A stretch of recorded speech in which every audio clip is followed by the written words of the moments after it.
There's a dashboard available if you prefer a graphical representation of how your business is doing. It is the first thing you will see after logging into the system. It features real-time analytics of sales and other transactions.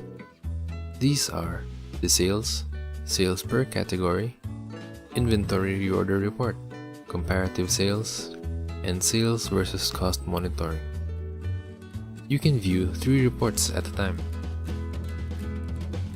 You can set the different filters through the fields above them and click the View button. You can also change the report type by clicking this little down arrow on the upper right corner of each block and choose the report type from the drop-down field. You can also print these graphs by clicking the Print button, and you can print the form by right-clicking the page and clicking Print, or simply by pressing Ctrl P on your keyboard.